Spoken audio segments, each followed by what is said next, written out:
நெஞ்சை அள்ளும் சிலப்பதிகாரம் அப்படின்னு மகாகவி பாரதியார் சும்மா ஒன்றும் சொல்லிடல. முத்தமிழ், முப்பெரும் நாடுகள், மூவேந்தர்கள் அப்படின்னு பல விஷயங்கள் இந்த சிலப்பதிகாரத்தில் புதைஞ்சு கிடக்குது.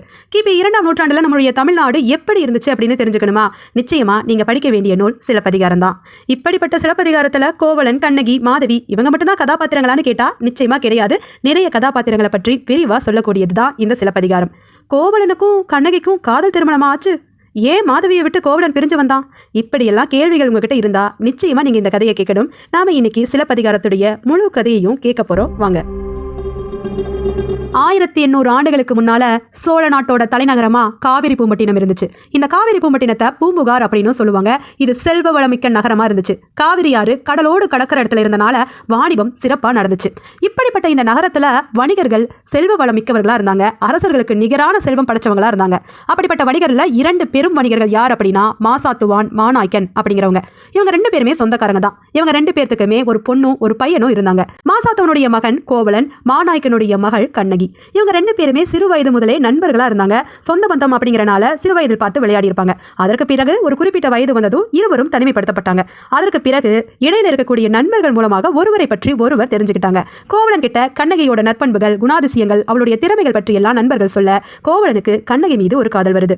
கண்ணகி கிட்ட கோவலனுடைய திறமைகளை பற்றியும் அவனுடைய ஒழுக்கங்களை பற்றியும் தோழிகள் சொல்ல கண்ணகிக்கும் கோவலன் மீது விருப்பம் உண்டாகுது. இந்த 2 பேர்த்தோட விருப்பத்தையும் தெரிஞ்சுக்கிட்ட அவங்களோட பெற்றோர்கள் சரி இவங்க 2 பேர்த்துக்குமே திருமணம் பண்ணி வச்சிருவோன்னு கல்யாணம் முடிச்சு வைக்கிறாங்க. கல்யாணம் முடிச்ச கையோட அவங்களுக்கு தனி குடித்தனமும் அமைச்சு தராங்க. அதற்காக 2 அடுக்கு மாளிகை ஒன்றை கட்டி தராங்க. அதுல ரொம்பவே சிறப்பா கோவலனும் கண்ணகியும் குடும்பம் நடத்திட்டு இருக்காங்க. 2 பேர்த்துக்குமே கருத்து ஒற்றுமை அப்படிங்கிறது ரொம்பவே இருந்துச்சு. 2 பேருமே கலை மீது ஈடுபாடு கொண்டவர்கள். யாழ் இசைப்பாங்க, பாக்கள் படிப்பாங்க.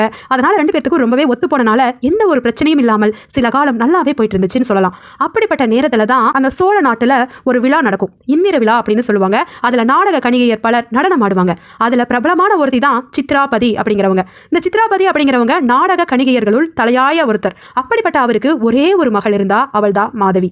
அவளுக்கு 5 வயசுல இருந்தே சிறந்த நடன கலைஞரை கொண்டு நல்ல நடனம் பயிற்று வச்சுட்டு இருந்தா. அதனால அவளுக்கு நல்லாவே நடனம் ஆட வரும். அவள் அரங்கேற்றம் பண்ண வேண்டிய வயதும் வருது. மாதவிக்கு அரங்கேற்றம் பண்ண வேண்டிய வயது வந்த சமயத்துல அரசர், பெரும் வணிகர்கள் எல்லாரையும் வர சொல்லி அவங்க முன்னாடி அரங்கேற்றம் பண்ணணும்னு நினைக்கிறா சித்ராபதி. மாதவியோட அரங்கேற்றத்துக்கு மிகப்பெரிய ஒரு மேடை போடப்படுது. அதுல மாதவி அழகுருவமா வந்து தன்னோட அரங்கேற்றத்தை செய்யறா. 5 வயசுல இருந்து நடனம் மட்டும்தான் மூச்சு அப்படின்னு இருந்தவ அங்க எப்படி ஆடி இருப்பான்னு பாருங்க. அந்த நடனத்தை பார்த்த சோழ அரசர் ஆச்சரியம் அடைஞ்சு அவளுக்கு நடன அரசி அப்படிங்கிற பட்டத்தை கொடுக்கிறாரு. தலைக்கோள் அறிவை அப்படிங்கிற பட்டத்தையும் கொடுத்து ஒரு கோள்ல மணிகள் பதித்த ஒரு தலைக்கோள்ங்கிற ஒரு பரிசை கொடுக்கிறாரு. அது மட்டும் இல்லாம தன் கழுத்தில் போட்டு இருந்த பச்சை நிற மரகத மாலையை அவளுக்கு பரிசா கொடுக்கிறாரு. எல்லோரும் அவளை புகழ்றாங்க. இப்படிப்பட்ட மாதவி அதையெல்லாம் வாங்கிட்டு வந்த உடனே சித்ராபதிக்கு பெருமை தாங்கல. தன்னை விட தன் மகள் மிக பிரபலமாயிட்டாளே அப்படின்னு அவளுக்கு ஒரு நல்ல வரன் தேடி தரணும் அப்படின்னு நினைக்கிறா. அப்படி வரக்கூடிய வரன் நல்ல ஒரு செல்வந்தனா இருக்கணும். எப்போதும் மாதவியை கண்கலங்காம வச்சு காப்பாற்றணும் அப்படின்னு நினைக்கிறா. ஒரு பணிப்பெண் கிட்ட அரசர் கொடுத்த மரகத மாலையை கொடுத்து விட்டு இதை யார் 1008 பொன் களஞ்சு கொடுத்து வாங்குறாங்களோ அவங்களுக்கே மாதவி உரித்தானவள்னு சொல்லு அப்படின்னு அனுப்பி வைக்கிறா. அவளும் கடைத்தெருவுக்கு வந்து அதை அப்படியே சொல்றா. அந்த நேரத்துல கோவலன் தன்னுடைய நண்பர்களோடு கடைத்தெருவில் நின்று பேசிக்கிட்டு இருக்கான். அப்ப கோவலனுக்கு இதை கேள்விப்பட்டதும் ஒரு ஆவல் வருது. அதை ஏன் நாம வாங்கக்கூடாது அப்படிங்கிற ஆவல் தான். மாதவியோட அரங்கேற்றத்துக்கு அவனும் போயிருந்தான். அங்க இருந்த அத்தனை பேரும் தன்னோட மனதை பறி கொடுத்திருந்த அந்த நேரத்துல கோவலன் மட்டும் விதிவிலக்கா என்ன? அவளை பார்த்த மாத்திரத்திலேயே கோவலனுக்கு பிடிச்சு போச்சு. கலை கண்ணோட்டத்தோடு எதையும் பார்க்கக்கூடிய கோவலன் மாதவியோட அழகையும் நடனத்தையும் பார்த்து சொக்கி போயிருந்தான். அதனால அந்த மரகத மாலையை 1008 பொன் களஞ்சு கொடுத்து அவனே வாங்கி மாதவிக்கு உரித்தானவன் ஆகிறான். உரித்தானவன் ஆகிறது மட்டும் இல்ல, மாதவியை தனக்கு உரித்தானவளாக்கவும் செய்யறான். கண்ணகிய சுத்தமா மறந்தே போயிடுறான். இப்படி இருக்கிற நேரத்துல இங்க கண்ணகியோட நிலைமையோ ரொம்பவே பரிதாபமா இருக்கு.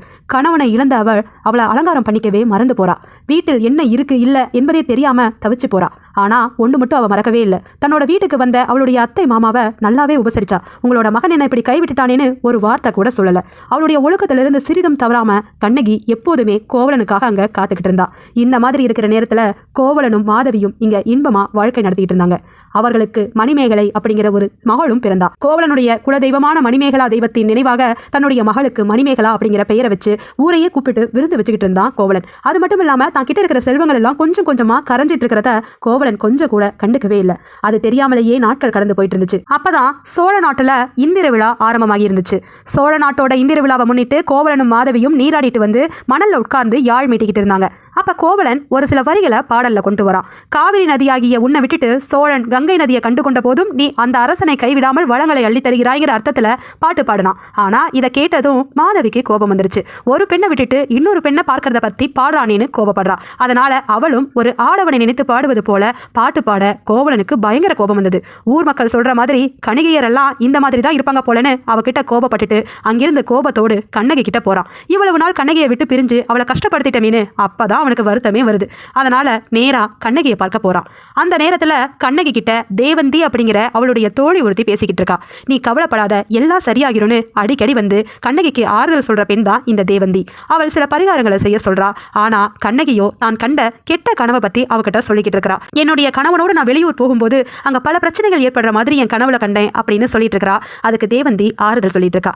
இந்த நேரத்துல சரியா அங்க கோவலன் வந்து சேர்றான். கோவலனை பார்த்ததும் தேவந்தி கண்ணகி கிட்ட சொல்லிட்டு கிளம்பி போறா. கண்ணகியும் கோவலனும் மீண்டும் சந்திச்சுக்கிறாங்க. அவனை எந்தவித கோபமும் இல்லாம எப்போதும் போல வரவேற்று உபசரிக்கிறா கண்ணகி. அவளுடைய பண்பை பார்த்து வியந்து போன கோவலன் தன்னை நினைத்து வெட்கி தலை குனியறான். அப்பதான் கண்ணகி, நீங்க கவலைப்படாதீங்க, உங்ககிட்ட இருக்கிற எல்லாமே இழந்துட்டாலும் என்னுடைய கால் சிலம்பு இருக்கு, அதை வைத்து மீண்டும் நாம வணிகம் செய்வோம் அப்படின்னு ஆறுதல் சொல்றா. ஆனா கோவலனுக்கோ அந்த ஊர்லயே இருக்க பிடிக்கல. நான் செய்த தவறுக்கு வெளியூர் போய் வணிகம் செஞ்சு பிழைக்கலான்னு கண்ணகியை கூட்டிக்கிட்டு மதுரைக்கு போக கிளம்புறான். மதுரைக்கு போற வழியில உறையூர் அப்படின்னு ஒரு இடம் இருக்கு. அந்த உறையூர்ல ஒரு நாள் இரவு சோலையில கண்ணகியும் கோவலனும் தங்குறாங்க. அங்க கவுந்தியடிகள் அப்படிங்கிற ஒரு பெண் துறவியை சந்திக்கிறாங்க. அந்த பெண் துறவி அவர்களுடைய கதையை கேட்டு அவர்களுக்கு ஆறுதல் சொல்றாரு. நீங்க மதுரைக்கு போய் வாணிபம் செய்ய தேவையான உதவிகளை தான் செய்வதா சொல்றாங்க. அதனால அவங்க கூடவே தானும் கிளம்பி வரதாவும் சொல்றாங்க. அன்று இரவு அங்க கழிஞ்சதுக்கு அப்புறமா மறுநாள் எப்படி மதுரைக்கு போறதுன்னு வழி கேட்க ஒரு மறையவன் கிட்ட கேட்கறாங்க. அதற்கு அவர், நீங்க கொடுமாலூர் வழியாக போனா 3 வழிகள்ல போலாம். ஒன்று சிறுமலை தொடர் வழியாக போலாம், இன்னொன்று அழகர் மலை வழியாக போலாம்.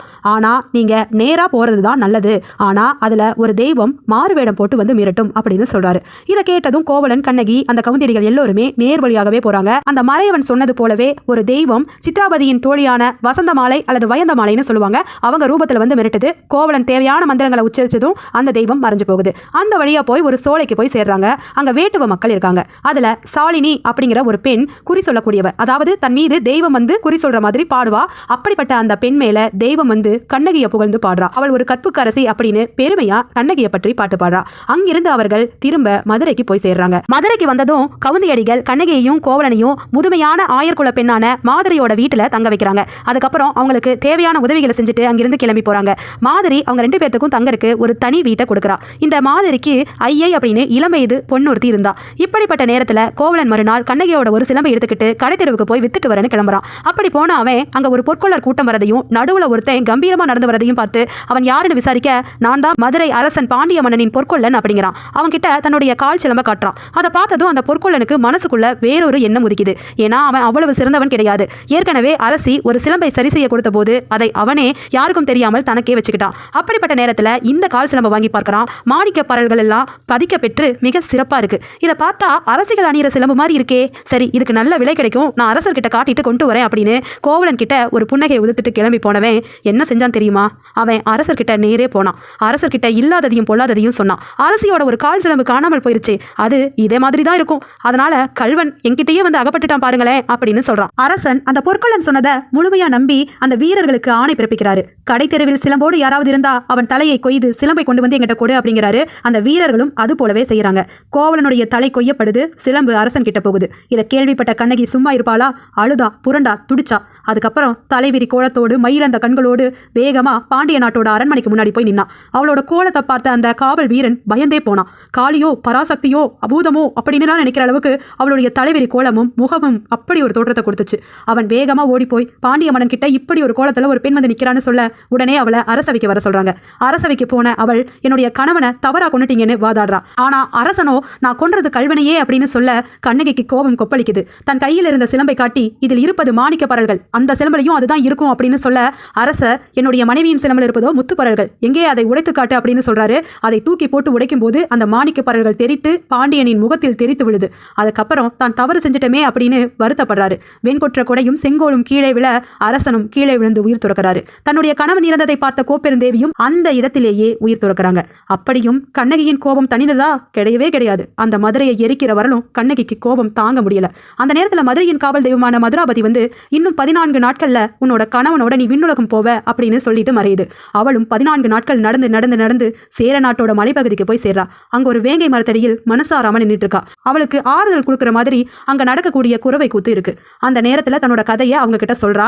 அதே நேரத்துல 14 நாட்கள் முடிவடையும் போது வானத்திலிருந்து ஒரு ஒளி மாதிரி இருக்கு. அதுல இருந்து கோவலன் வந்து அவளையும் விண்ணுலகத்துக்கு கூட்டிட்டு போறான். இதையெல்லாம் பார்த்த அந்த மக்களுக்கு அவள் பெண் தெய்வமா தெரியுறா. அதனால அன்னையிலிருந்து அவளுக்கு விளக்கேற்றி பூஜை பண்ணிட்டு இருக்காங்க அந்த மக்கள்.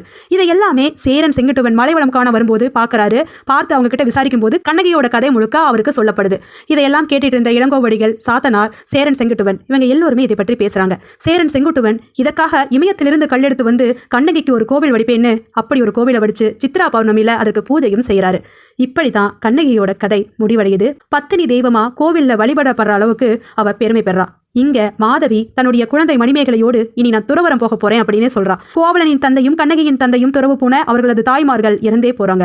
சிலப்பதிகாரத்துல இத 3 காண்டங்கள்ல சொல்லுவாங்க. புகார் காண்டம், மதுரை காண்டம், வஞ்சி காண்டம். புகார் காண்டத்துல பூம்புகார்ல நடந்த நிகழ்வுகளை சொல்லுவாங்க. மதுரை காண்டத்துல கோவலன் கொல்லப்பட்டதையும் கண்ணகி மதுரையை எரித்ததையும் சொல்லுவாங்க. வஞ்சி காண்டம் சேர நாட்டில் நடந்த கதை சொல்லப்படுது. இப்படி சோழ, பாண்டிய, சேர 3 நாடுகள்லையும் மூவேந்தர்களையும் பற்றி சொல்லக்கூடிய நூல் தான் இந்த சிலப்பதிகாரம். சிலம்பை மையமாக வைத்து இந்த கதை அமைஞ்சனால இதுக்கு சிலப்பதிகாரம் அப்படிங்கிற பெயர் வந்துச்சு. இதை இளங்கோவடிகள் இயற்றினாரு. இதை தொடரும் காப்பியமாக தான் மணிமேகலை காப்பியத்தை சீத்தலை சாத்தனார் இயற்றியிருப்பாரு. மீண்டும் மற்றொரு இலக்கிய கதையோடு சந்திப்போம். நன்றி.